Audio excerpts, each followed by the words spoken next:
โดยตอบสนองตามคำเสื้อเสริญของสหายตัวเลิมเลขาธิการใหญ่คณะบริหารงานศูนย์กลางพรรคคอมมิวนิสต์เวียดนามพร้อมด้วยภรรยาสหายทองลุนศรีสุริตเลขาธิการใหญ่คณะบริหารงานศูนย์กลางพรรคประชาชนปฏิบัติลาวประธานประเทศแห่งสาธารณรัฐประชาธิปไตยประชาชนลาวพร้อมด้วยภรรยาและคณะผู้แทนขั้นสูงสาธารณรัฐประชาธิปไตยประชาชนลาวได้เดินทางเยี่ยมยามรัฐกิจสาธารณรัฐสังคมนิยมเวียดนามแต่บันที26-27 มังกร2026เพื่อหัดแน่นและเสริมขยายสายพัวพันมิตรภาพอันยิ่งใหญ่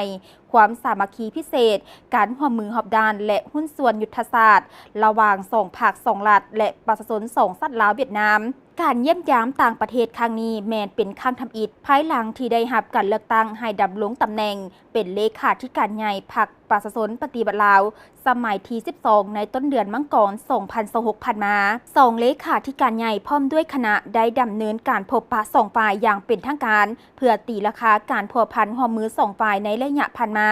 พร้อมทางปรึกษาหารือและกำหนดทิศทางหัวมือในต่อหน้าในโอกาสนี้สองฝ่ายได้แจ้งสภาพการภายในของประเทศตนให้กันทราบพร้อมทางได้แสดงความสมเสยต่อบรรดาผลสำเร็จของการพัฒนาเศรษฐกิจสังคมที่สองประเทศญาติมาได้ในสุ่มปีผ่านมาโดยเฉพาะแมนผลสำเร็จของกองประชุมใหญ่ผู้แทนทั่วประเทศครั้งที่12ของพรรคประชาชนปฏิบัติลาวก็คือผลสำเร็จของกองประชุมใหญ่ผู้แทนทั่วประเทศของพรรคคอมมิวนิสต์เวียดนามครั้งที่14ที่ได้อัดลงอย่างสง่างามในเดือนมังกรนี้พร้อมกันนี้สองฝ่ายได้ตีราคาสูงต่อสายพัวพันและการร่วมมือระหว่างสองประเทศลาวเวียดนามที่สืบต่อได้การเพิ่มทุนคุณสร้างและพัฒนาเข้าสู่ลงเลิกอย่างบ่หยุดยั้งในทุกขงเขตเวียดงานเป็นต้นการพัวพันทางด้านการเมืองสืบต่อมีความไว้เนื้อเชื่อใจกันในระดับสูงสุดเวียกงานการต่างประเทศป้องกันชาติป้องกันความสงบสืบต่อเป็นเสาค้ำที่มั่นคงในการพัวพันสองฝ่ายมูลค่าการค้าสองประเทศก็มีการเติบโตในตัวเลขที่น่าพึงพอใจและบรรดาโครงการร่วมมือยุทธศาสตร์ก็ได้รับการจัดตั้งปฏิบัติอย่างมีประสิทธิผลโดยเฉพาะในระยะท้ายปี2025หาต้นปี2026นี้พิเศษสองฝ่ายได้ยืนยันเพิ่มพูนคุณสร้างสายพัวพันมิตรภาพอันยิ่งใหญ่ความสามัคคีพิเศษการร่วมมือหอบด้านและหุ้นส่วนยุทธศาสตร์ให้นับมือได้รับการขยายตัวยิ่งขึ้นสองฝ่ายได้แสดงความสมเสยต่อผลสำเร็จของการพบปะประจำปี2026ระหว่างสองกลุ่มการเมืองลาวเวียดนามที่ได้กำหนดทิศทางยุทธศาสตร์ในการร่วมมือในระยะใหม่ให้มีความแท้เหมาะตัวจริงและมีมรรคผลกว่าเก่าก็คือผลสำเร็จของกองประชุมครั้งที่48ของคณะกรรมการร่วมมือทวีภาคี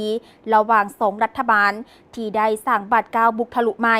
ในการสุกยูบรรดาโครงการร่วมมือด้านเศรษฐกิจวัฒนธรรมและวิทยาศาสตร์เทคนิคให้มีความคืบหน้าสำหรับทิศทางแผนการร่วมมือในต่อหน้า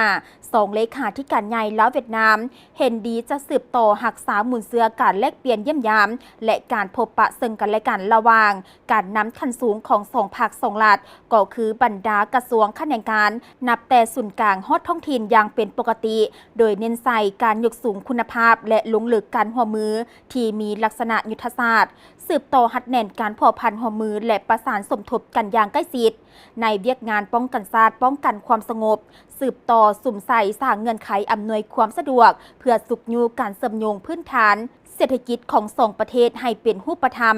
โดยเฉพาะแมนการเล็งลัดโครงการทางด่วนเวียงจันทน์ฮานอยสืบโตเอาใจใส่โฆษณาเผยแพร่และศึกษาอบรมประชาชนโดยเฉพาะแมนคนหุ้นนุ่มให้มีความเข้าใจอย่างลึกซึ้งถึงต้นกำเนิดคุณค่าและความหมายสำคัญทางประวัติศาสตร์ของสายพัวพันธุ์พิเศษลาวเวียดนามพร้อมทางสืบโตกะเกียมคอมพร้อมฮอบด้านเพื่อเฉลิมฉลองปีสามัคคีมิตรภาพลาวเวียดนามปี2027เนื่องในโอกาสวันสั่งตั้งสายพัวพันธุ์การทูตครบรอบ65 ปีและวันเซ็นสนธิสัญญามิตรภาพและการร่วมมือครบรอบ50 ปีให้มีเนื้อในอุดมสมบูรณ์และมีความหมายอันลึกซึ้งภายหลังสำเร็จการพบปะสองเลขาธิการใหญ่ลาวเวียดนามก็ได้เข้าร่วมเป็นสักขีพยานในพิธีลงนามเอกสารร่วมมือสองฝ่ายจำนวน2 ฉบับคือข้อตกลงการร่วมมือระหว่างห้องว่าการศูนย์กลางพรรคประชาชนปฏิบัติลาวกับห้องว่าการศูนย์กลางพรรคคอมมิวนิสต์เวียดนามในระยะปี2026-2028 2030 และบทบันทึกการร่วมมือระหว่างองค์คณะพรรคองค์การปกครองนครหลวงเวียงจันทน์และองค์คณะพรรคองค์การปกครองนครหลวงฮานอยและยะปี 2026-2030